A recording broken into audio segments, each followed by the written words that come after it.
It was me listening to you and Sammy Hagar. That's hilarious. You were like, that's not what it was about. It wasn't the drugs that was making everything. It was the fact that everybody was creative. Yeah. And the drugs enhanced the fact that everybody was still, they just. Well, until the bad drugs started coming in. Well, yeah. With bad folks. Yeah. Because the problem with Haight-Ashbury that was unsolvable was it was infested by people who wanted to get in on the free love and the drugs, and the drug dealers came, and the criminal element came, and all that kind of stuff, and it overnight turned from an artist ghetto to just a shit soup. Will you do me a favor and thank you for speaking with us, but I've lived here a long time, and I know a lot of the street kids, and a lot of them are fucked up, but there's been a fentanyl epidemic where they think they're doing cocaine, or even Dr. Dave was telling me even marijuana is laced with fentanyl these days.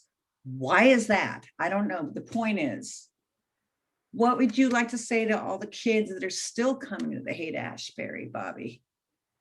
As an artist, it's making me cry, because they'll be so happy if you just say hi to them and at least give them a little guidance or something. Well, I'll tell you what you got when you wake up in the morning is what you have to work with.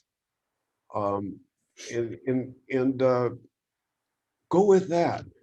Don't go out and get fucked up and think that you can work, that's going to enhance what you do. Because what you wake up with in the morning, especially if you're not hungover, is what you need, is what you have, is what you were born with, and that's what you have to offer, is what you have to say, and the drugs aren't going to help you. I've been there, I've done that. I had to pull myself out of it. All my friends did. Yeah. They're all straight now. Well, you lost one of your best friends, Jerry Garcia, to drugs. Yeah. That happens too. I mean, if you get far enough into drugs, they'll kill you. If you get just a little ways into drugs, they'll just slow you down, way down. Yeah. They're not going to help your creativity at all. Because what you were born with is what you have to work with. Yeah. And it's what you're here to be. And just go with it. That's what you have to do.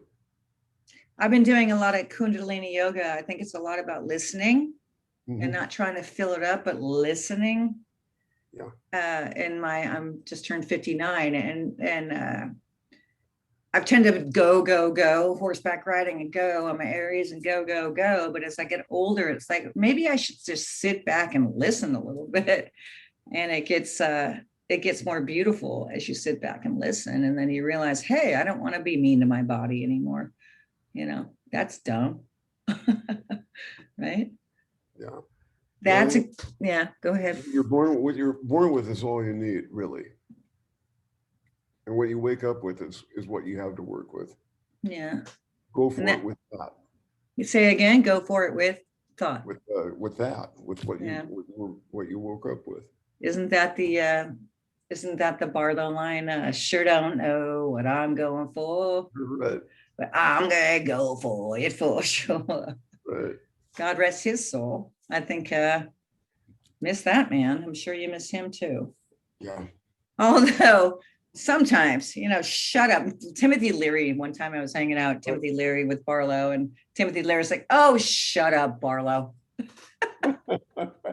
Well, I had occasion to do that, several times nightly. But, and by the way, that sure don't know what I'm going for. I'm going for. Yeah, for sure. That's my line. Okay. But, he had a lot of good lines too. Love that line. That's actually a very fucking great line, Bob. Thank you for that line. Where did it come from? That's just, besides your brain. Well, okay, here's the story. I was out on Barlow's ranch one summer. We were putting up hay, but we were rained out as often happened out there. And so I think actually it was I was maybe a partner in that ranch at that by that time. The bar cross. Yeah, the bar cross. Yeah. Um, Was and Ramblin' Jack there? Ramblin' Jack was in and out of there. I don't know if Uh, he was there at this particular time, but he might have been. Just a little shout out to Ramblin' Jack, to all the Haight Street voice people. Or he's a dear friend of mine, and he lives up in Marshall, and Uh-huh. I see him often. Good. Anyway, so I had to write a tune. You know, it was coming to me, and I was working with Barlow on it, and I had the music written, but I didn't know what the fuck it was about, and so I figured, okay, well, I'm going to go for a trot, you know, because that's what I did that daily, a few miles a day, and I put on my shorts and my running shoes, and I headed up this dirt road that goes up and up towards up to the foothills, through the foothills, and into the Wind River Mountains. And I never ran all the way to the Wind Rivers because that was like 5 or 6 miles and all I that. thought you were on a horse. I thought you were trotting on a horse, but this is you just. Yeah. It was me running, and so I get a couple miles up there, and I'm just wondering what the fuck is this all about. I just finally, it was frustrating. I get 2 or 3 miles up the road, and way up it was probably about 8,500 feet in elevation. That's big. And I just, a frustration. I finally ran into it like a brick wall of frustration. I just couldn't figure out what it was, or what the song was about. And I stopped and I turned around. And what I saw when I turned around, because the road is long and straight going up that into the Wind River, and I turned around, and what had been following me up that road was the biggest, purplest rogue elephant thunderstorm I've ever seen. It was walking on legs of lightning and spitting stuff here and there, and it was just and I was the tallest thing around. It was just me and a bunch of sagebrush, and I got rid of my watch real quick. And, did you just throw it off? I took it off and tossed it side of a road. It's probably still there. Do you think it's still there? No, I probably went back and got it, I think. But, and then I figured, well, no, I'm not going to hide in a ditch. I'm just not going to do that. I should have, but I didn't get hit. I just turned around and there was lightning everywhere around me, but it didn't hit me for some reason. But at that moment that I turned around and I saw that that big purple storm, that line came to me. I sure don't know what I'm going for, but I'm going to go for it for sure. Well, it's funny because keep going. I'm sorry, I interrupted. That was it. That's the story there. Well, the story is Blair Jackson and Regan McMahon dragged me to my first Dead show because I thought you guys sucked. I was into the Sex Pistols and all that stuff.